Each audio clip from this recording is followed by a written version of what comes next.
Europe's far north, a habitat of extremes. The winters are long and dark, but in summer the sun reigns supreme.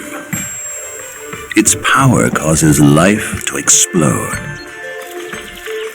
Nature uses the long daylight hours, and a new generation flourishes everywhere. But the summer is short. Around the clock there's a frenzy of growing, eating, feeding, hunting. However, even paradise can be an ordeal. Deadly danger lies cheek by jowl with abundant life in the Scandinavian summer.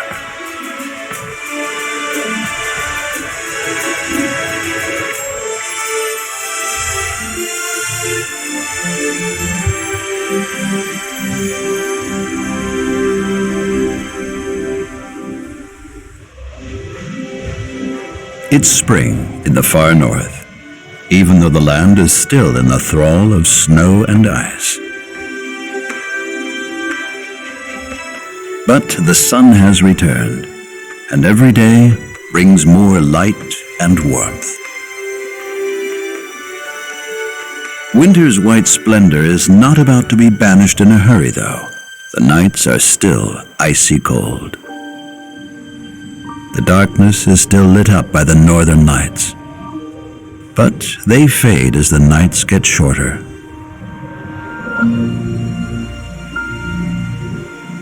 Dawn comes earlier and earlier, and it stays light for longer. This awakens spirits in the plant and animal kingdoms. The brown bear has spent 6 months sleeping in its winter cave without food or water. He's lost around half of his total body weight and has to regain it by autumn. There's still not much for him to eat, but it's early days yet, and the whole summer lies before him.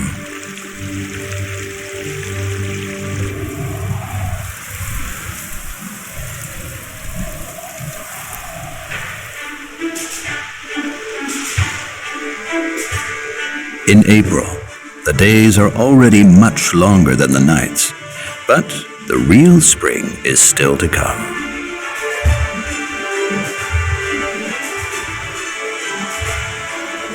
The ice-free coastal areas of northern Norway are now the destination for countless animals. Reindeer migrate in huge herds to their summer pastures. They've survived the winter in the mountains inland.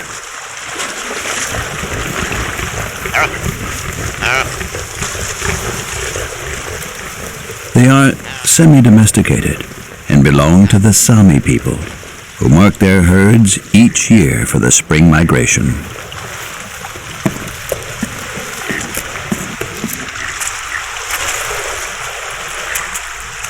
Their instinct drives them to the shores of the sea that's warmed by the Gulf Stream. There's not much for them to eat here yet, though, apart from nutritious seaweed.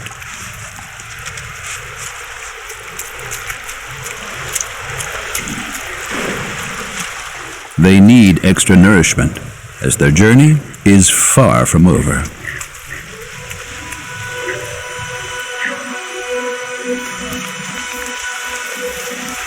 The migratory instinct is very strong, and this herd has a very specific destination, an uninhabited island in the middle of the fjord. To get there, they have to cross the sea. All of a sudden, the entire herd sets off. The leaders set the direction, and all the others follow.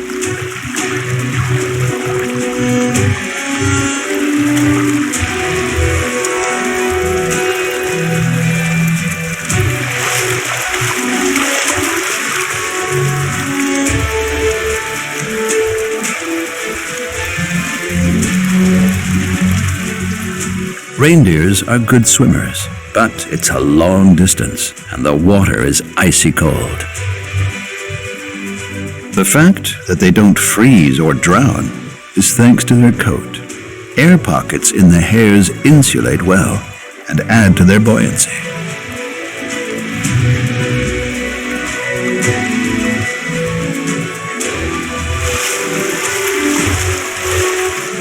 On arrival, the herd spreads out to forage for food. The island has a very specific advantage for the reindeer. There are no predators, and pregnant females can give birth to their offspring in safety. Afterwards, the animals will migrate back to the mainland in small groups.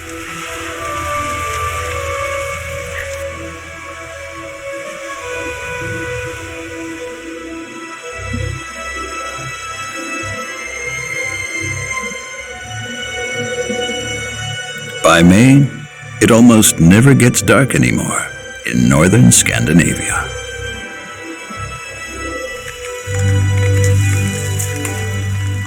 However, how long the snow stays on the ground here depends on the weather.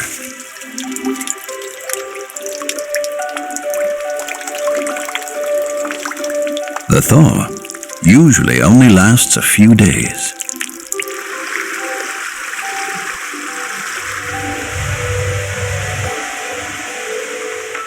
Sometimes it sets in earlier, sometimes later.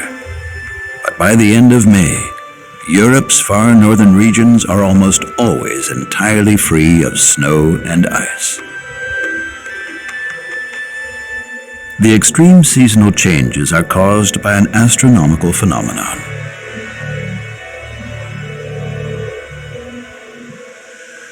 At the North Pole, the summer day lasts for 6 months. This is because the Earth's axis is at an angle to the Sun. As the Earth orbits the Sun, either the south or the north is more exposed to the light. This is what causes the seasons. If the Earth's axis is tilted towards the Sun, the northern hemisphere gets more light. This is summertime. In late June, there's daylight across the entire polar region. When the Earth's axis tilts away from the Sun, the north is in the shade, and it's wintertime. At the end of December, it's night throughout the polar region. After that, the night shadow moves gradually southwards, away from the North Pole. Until around June 21st, the entire Arctic Circle is in the light. This is the high point of the polar day. In the far north, it's already continuously bright in May. The long hours of daylight now begin to take full effect. Plants and animals have begun industriously to make the most of the short summer days.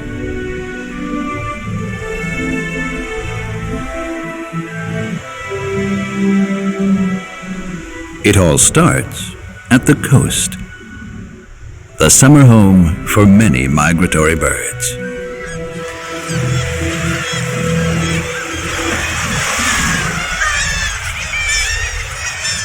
The kittiwakes were the first. They arrived back in their breeding grounds weeks ago.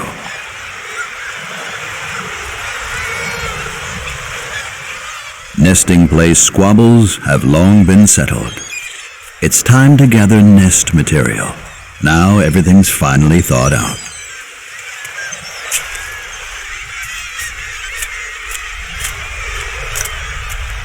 Using soil and bits of plant, they renovate the previous year's old nests and prepare them for breeding. Somewhat stressful as living conditions are cramped.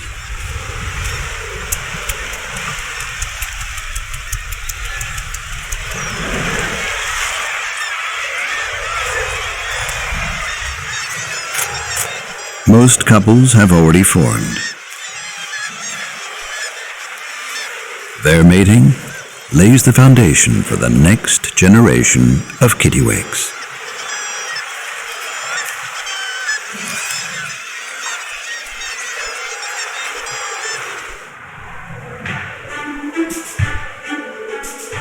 While the gulls are already breeding, other summer visitors are still on their way.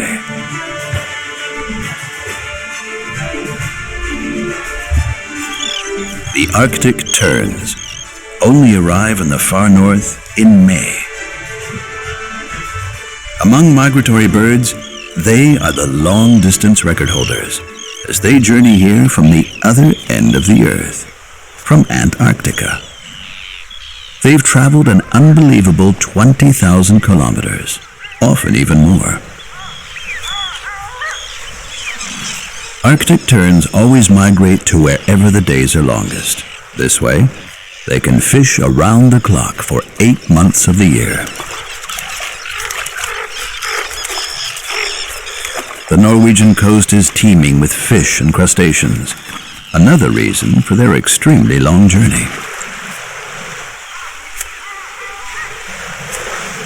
First, they hunt for themselves and gather strength.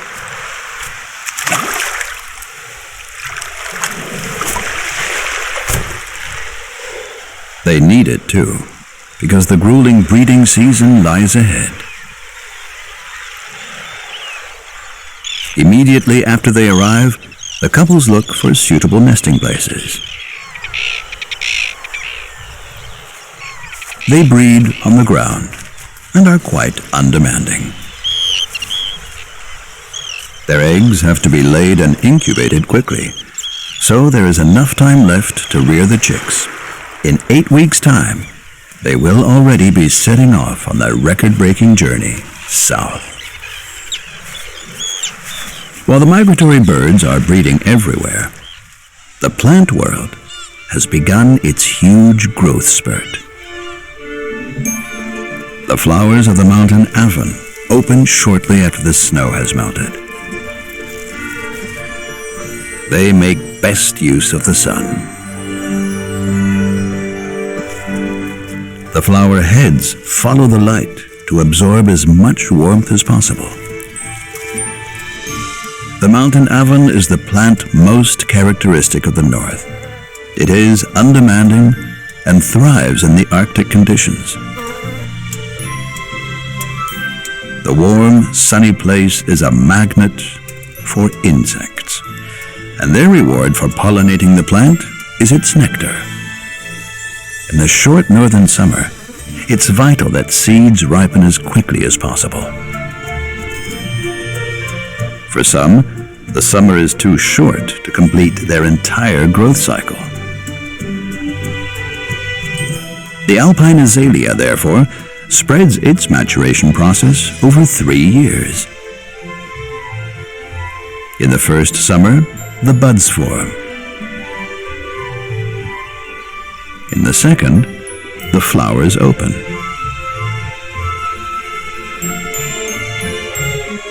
And only in the third year do the seeds ripen. This is why there are buds, flowers, and seed capsules on one bush at the same time.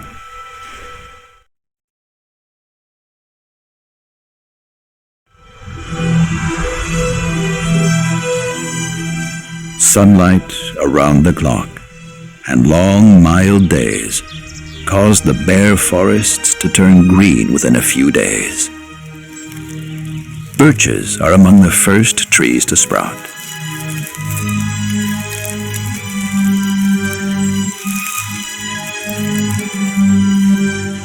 The young green attracts animals, locals, and newcomers.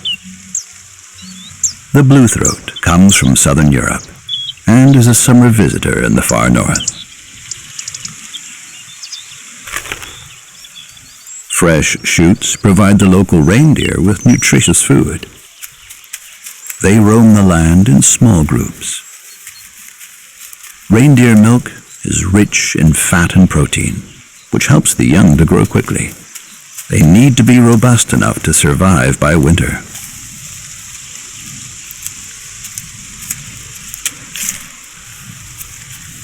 That's also the case for the adult animals, as in summer, they must stock up on their fat reserves.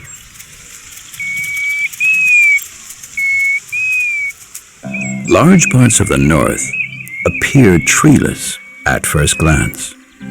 But that's deceptive.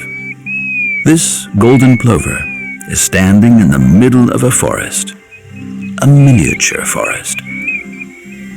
The dwarf birch is the most common species of tree. It grows very flat, creeping along the ground, so to speak, so it's hardly affected by the prevailing wind.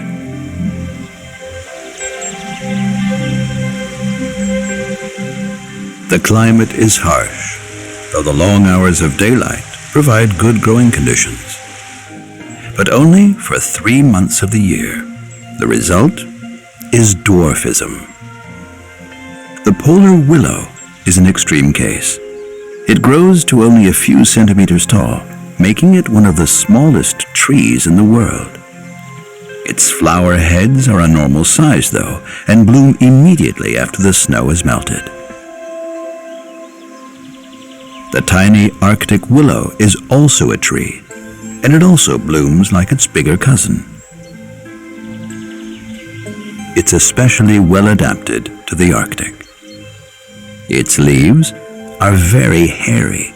This protects the surface from excessive evaporation by the wind, preventing the plant from drying out. This enables the miniature tree to defy the most adverse conditions.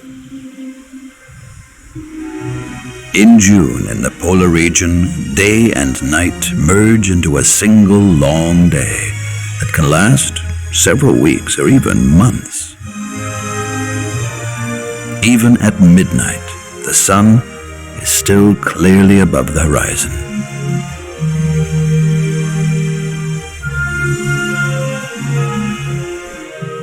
In the Arctic Circle, this long day lasts around 2 weeks, whereas at the North Pole, it can last over 6 months. On Spitsbergen, 1,000 kilometers north of the Norwegian mainland, the sun has not set for a long time. Its power breaks up the ice sheet in the high Arctic. And the glaciers once again calve into the open sea.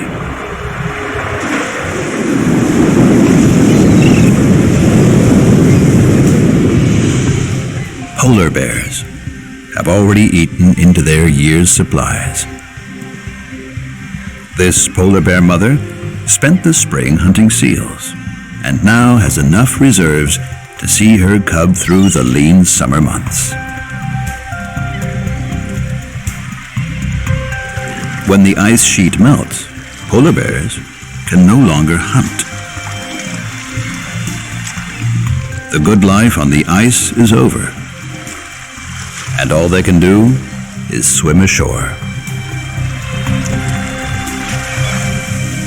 Once here, they have to fast, though they're well prepared for it.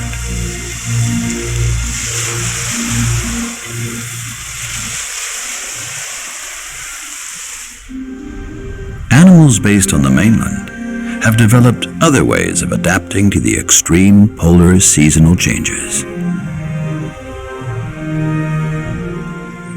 In contrast to the polar bear, brown bears have access to their food sources all summer long. The cubs are born in February, and at birth weigh around 400 grams, but they grow quickly on their mother's milk.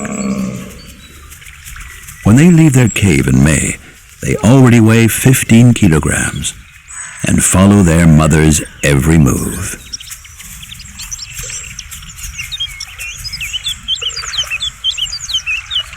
Like all mother bears, she is very protective and attentive.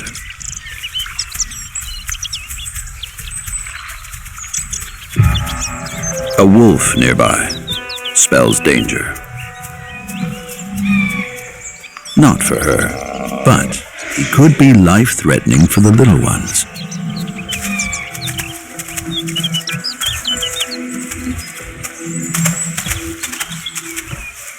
How can she keep her children safe? Is his pack somewhere in the area?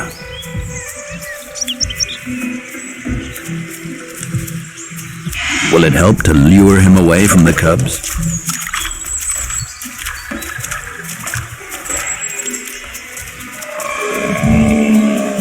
He's obviously alone. So now, she turns the tables on him. She can take on a lone wolf easily.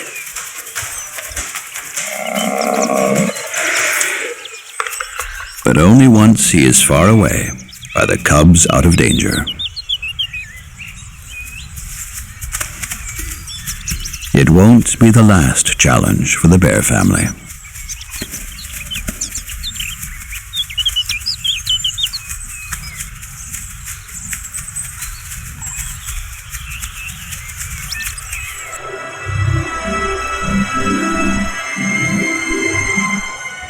In June, the Arctic summer reaches its zenith.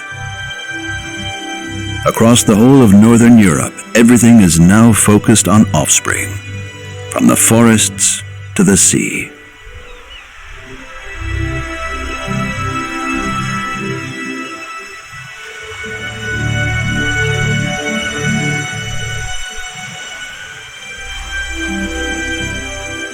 At the coast in northern Norway, the hardest work is just beginning. For parent birds, the long days are a curse and a blessing at once. Also, for the oyster catcher family. The chicks are precocial. Right after hatching from their eggs, they follow their parents everywhere. On the mudflats, they find worms, small creatures, mussels, and snails. Without the parent birds, though, it doesn't really work yet. They gather tasty tidbits every minute.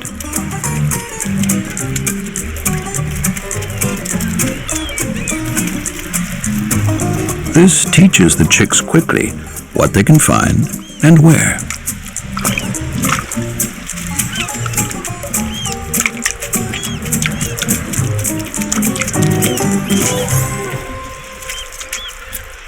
And when, at some point, their stomachs are finally full, it's time for a rest, well protected under Mom's skirt. Life on the densely populated steep cliffside is more hectic than ever. The breeding season has peaked, requiring immense efforts by the parent birds. In the Kittiwake colony, the hatchlings have arrived.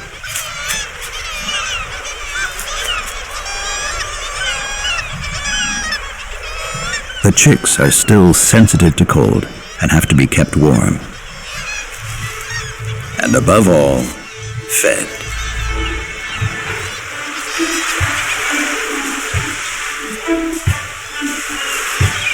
All seabirds are now in the breeding season and are constantly on the go, looking for food.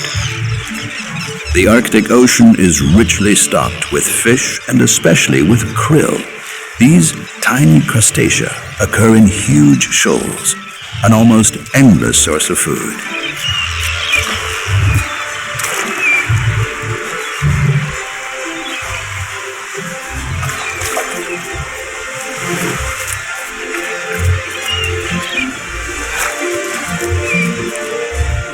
When their crops are filled, they all return to the shore, to their nests.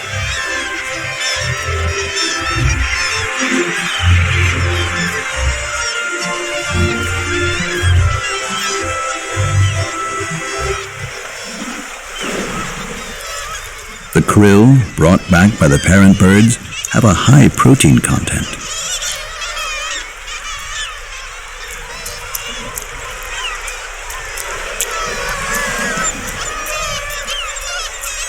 With this much nourishment, the young birds grow very quickly.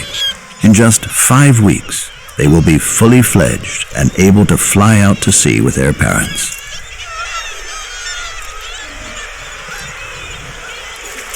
Next to foraging, the safety of their offspring is the most important priority.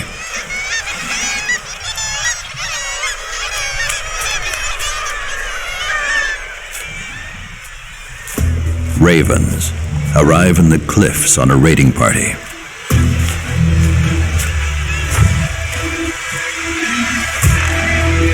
They work in groups.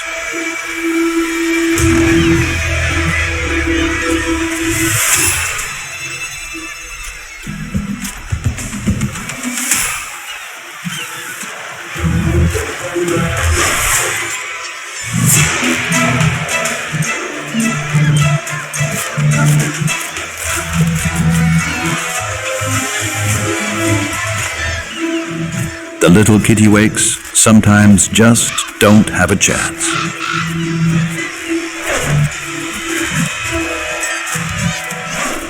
But the ravens are also parents with hungry offspring.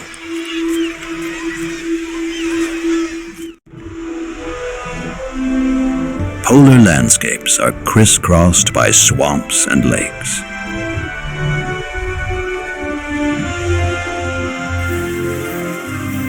In winter, everything here is frozen, but billions of tiny eggs survive, trapped in the ice. As soon as the ponds thaw, they awaken to new life.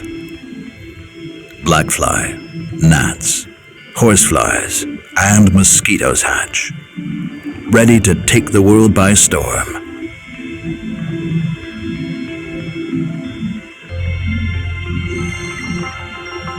Mosquitoes are by far the most common species.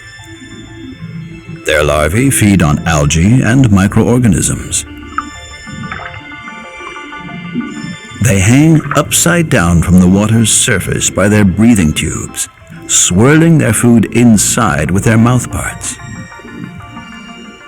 Within a few days, the larvae develop and pupate after 14 days at the outside. Once the pupa matures, the mosquito hatches out from it, fully formed.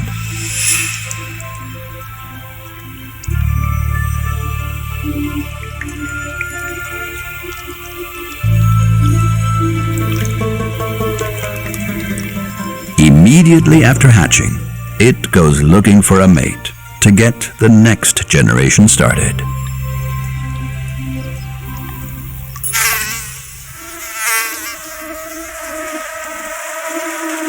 The warmer the summer, the bigger the mosquito plague. A rise in water temperature of just 2 degrees means over 50% more mosquitoes. These bloodsuckers are the real scourge of the north. Especially young animals suffer from insect bites. For them, the pests can even be life-threatening.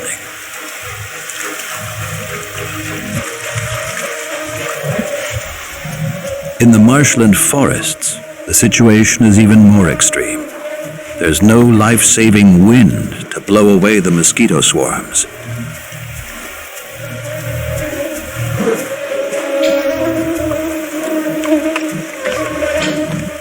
Luckily, the brown bear's thick coat is virtually impossible for the bloodsuckers to penetrate.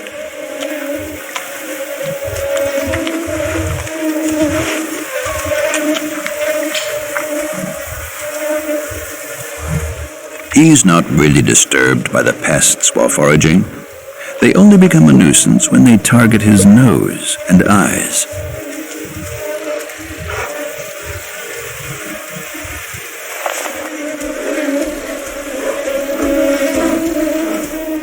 But the mosquitoes also have enemies.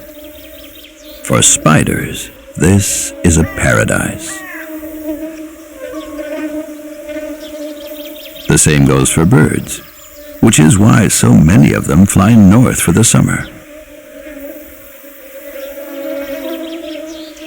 There's even a plant that's an enemy of the mosquitoes.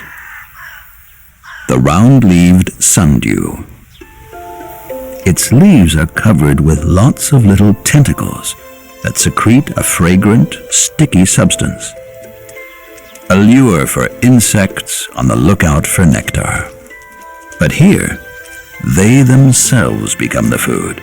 Helpless, they get stuck to the plant and are eventually digested by it. This means the sundew can thrive even on barren moorland soil.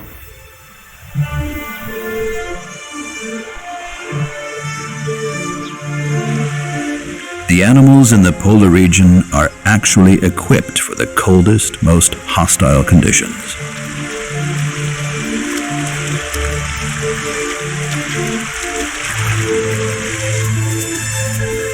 They're also well adapted to the normal northern summers.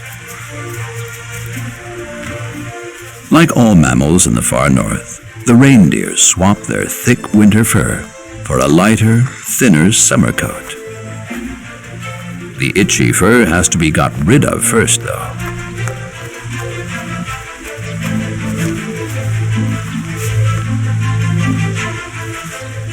Some years, there are heat waves.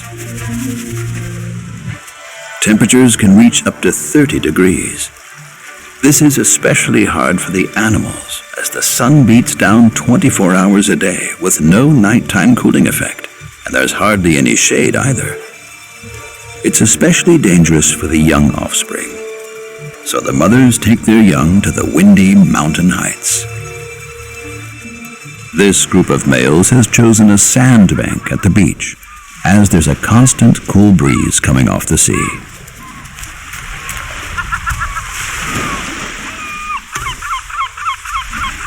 But they still have to pant to prevent themselves from overheating.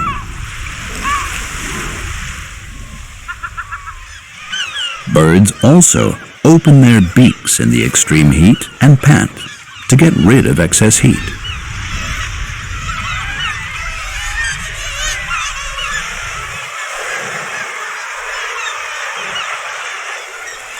At the coast, however, there are many ways to cool down.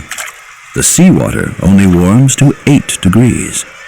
This redshank, for example, gives off heat from its legs, which are well supplied with blood. The European shag is a member of the cormorant family.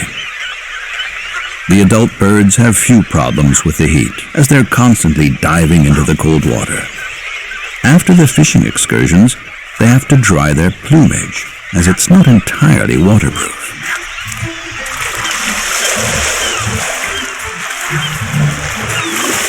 If it does get too hot, there's always the cool seawater to hand.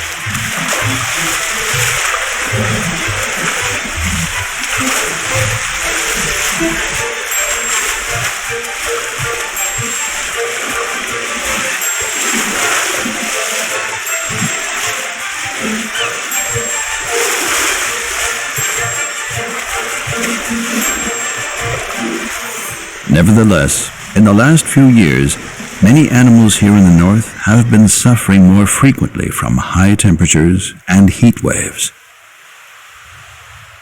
Inland, it's much more difficult to find ways to cool off. When evening falls, the reindeer family leaves the breezier high ground and heads for the valleys. The sun is low, and the mountains throw long shadows. So it's a little cooler, and there's plenty of food here too.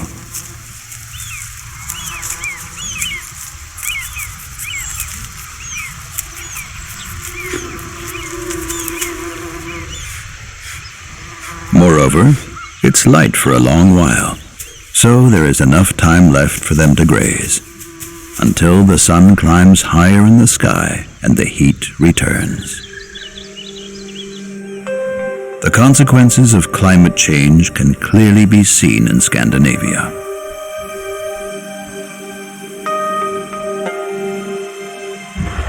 But normally, the climate in the north is harsh, even in summer. Cool temperatures and plenty of rain predominate.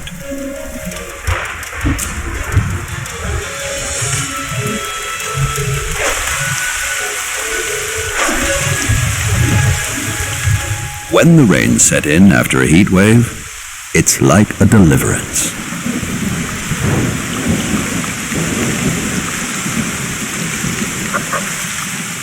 The animals can cope with it. It's what they're used to.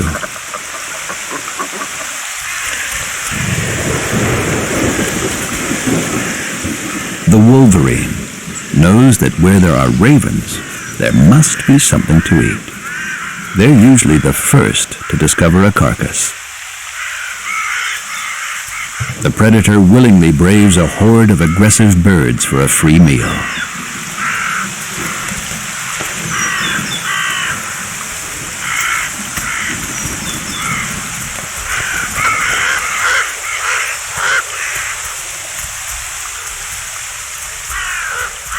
But if a bigger creature comes along, the wolverine prefers a tactical withdrawal.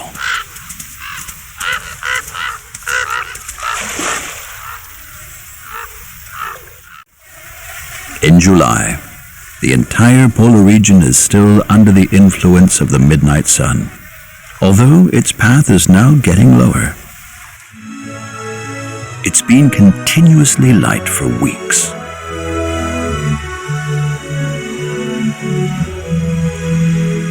The constant daylight has its disadvantages, though. The animals can feed around the clock, but it's hard for them to come to rest.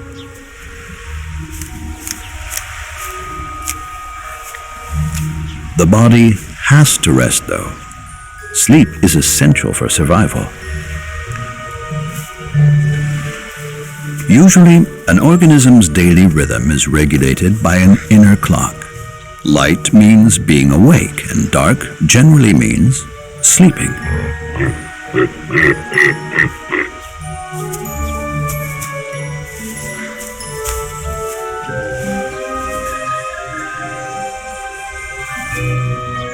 In the continuous light of the polar summer, these pace-setting features are absent. The rest phases must be distributed more or less randomly throughout the day. The relentless midnight sun is actually a huge challenge. Resting while it's light is risky, as those who doze or sleep cannot be vigilant. And predators lurk everywhere. Below the cliffs in the earth lies the puffin's breeding ground. They bill often and at great length. This strengthens the pair bonding.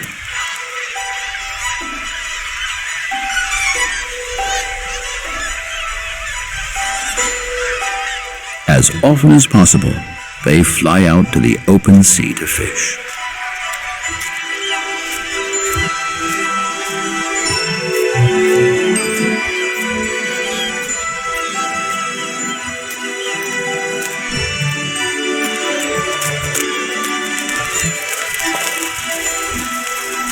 Like everyone here, they make the most of the long days.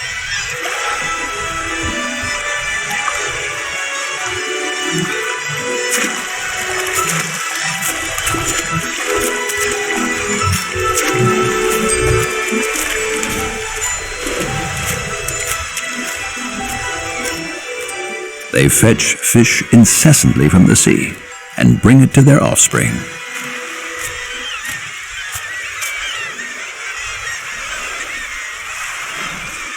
They're well hidden in burrows that the puffins have dug into the soil at the foot of the cliffs. There, the chicks are relatively safe from roving predators.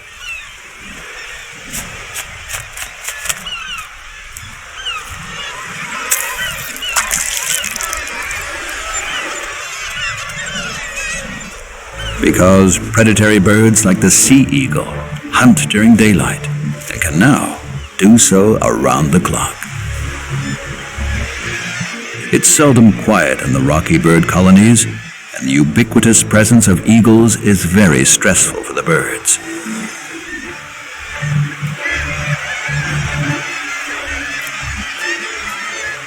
Gulls will also rob eggs and chicks, or weak and sick animals. Everyone, hunter and hunted, has the same goal: to raise their young as quickly as possible.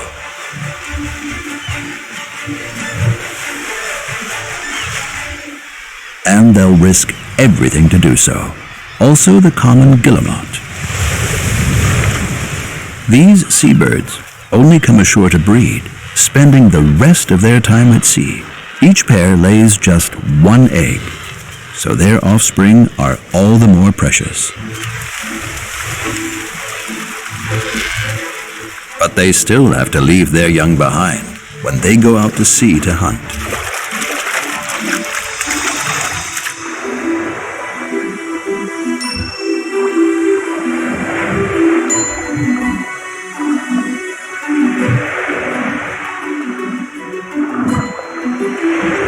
Although the guillemot can dive to 180 meters deep, they generally catch small schooling fish, such as herring or cod, just below the surface. Before they dive, they watch their prey under the water's surface so they can target them more precisely.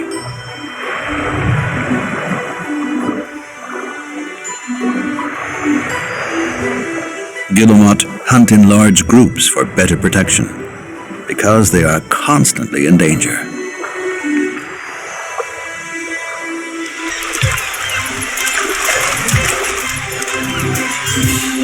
It's not only seals that make their life difficult, but primarily the giant black-backed gulls that chase them.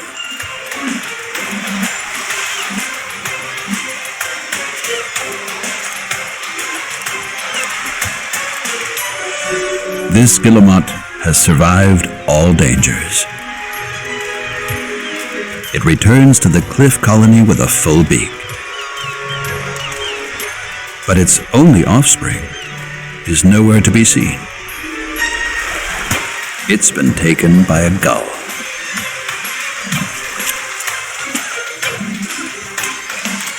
Black-backed gulls are much feared hunters in the cliffs. An unattended young bird is a highly coveted prey.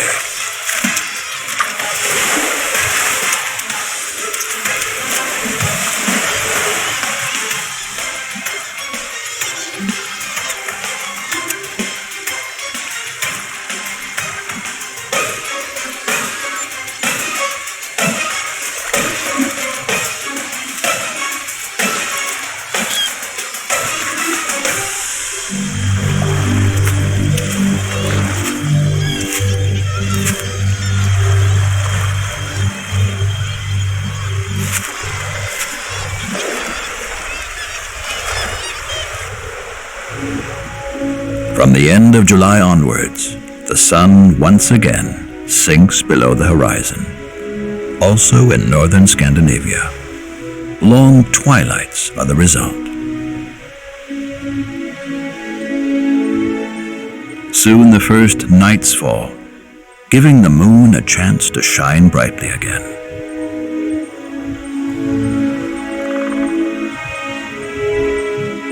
Nature now has to hurry up, as the bright days are numbered. The longer the nights get, the more the ground itself and the layers of air closest to it cool down.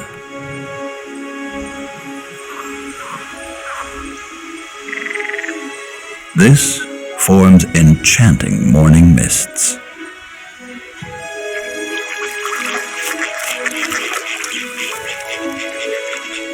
The brief Nordic summer is coming to an end.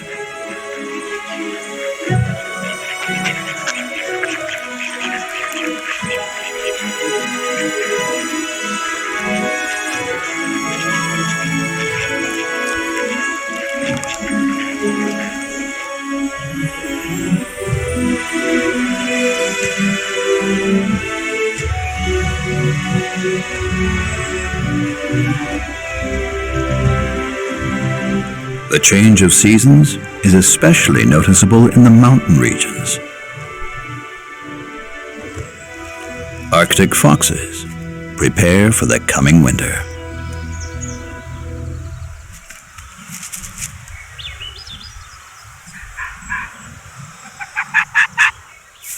The fox parents have thrown a litter of different colored cubs, an anomaly that occurs mainly in Europe.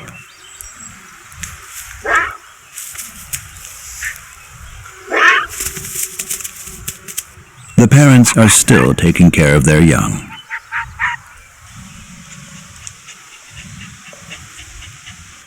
But by winter, the little ones will have to go their own ways and fend for themselves. They've spent the whole summer training. They know where to look for their prey.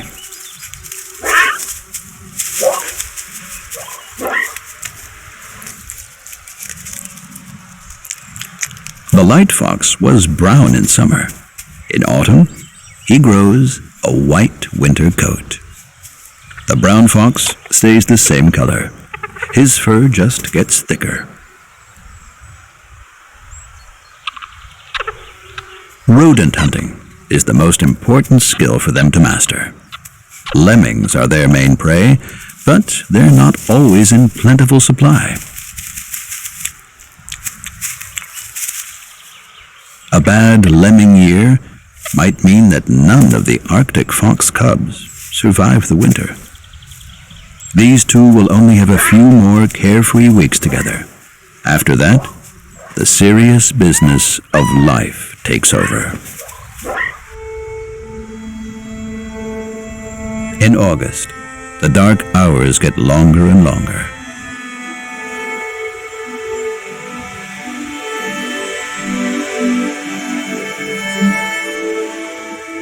Soon the coast of northern Norway will be deserted.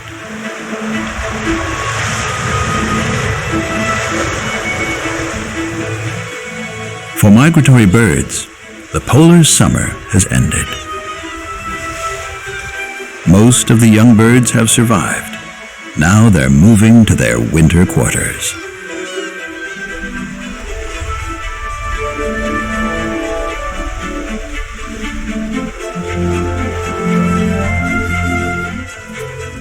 The reindeer calves have grown tremendously. Now they must use the autumn to build up fat deposits for the cold season. The plants have formed seeds in record time, getting the next generation on the way.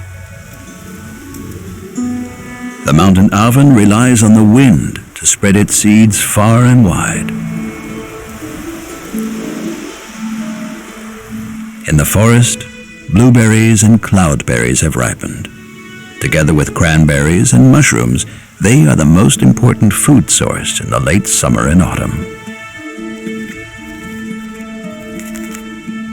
They're all tasty delicacies for the squirrel.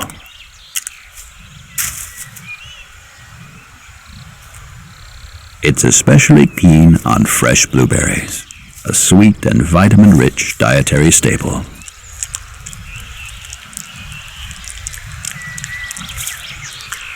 They won't be available in winter. The squirrel will have to fall back on the stalks of nuts and seeds it has gathered. Wood ants also love berries. They can't resist anything sweet.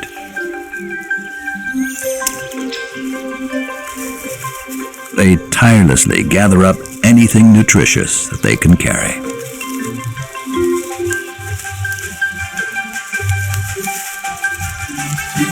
Their destination is the ant colony in the nest heap. Hundreds of thousands of them live here, supplied by the outside troops.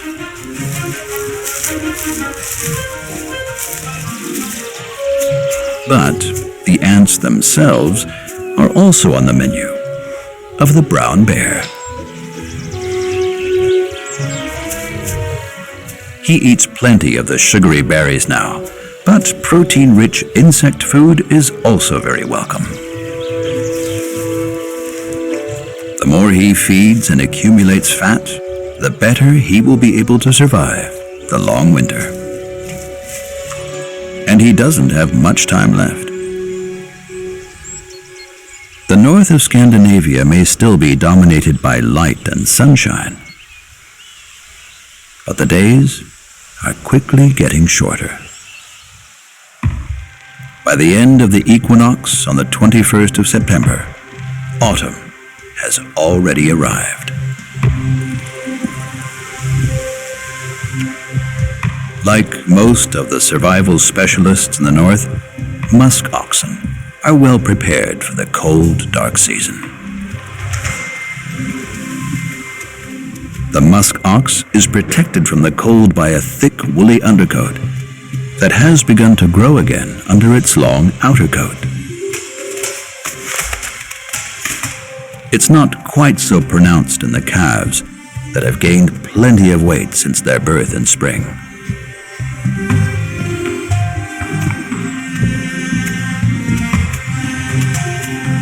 The musk oxen in the Arctic tundra have been eating their fill all summer. Now they're well nourished and will be able to get by on a meager diet for months. Soon, winter will be here. The polar summer days are numbered.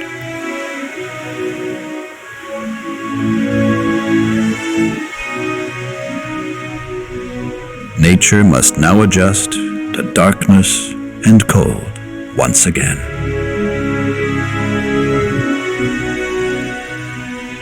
Polar night is fast approaching, and polar day has come to an end.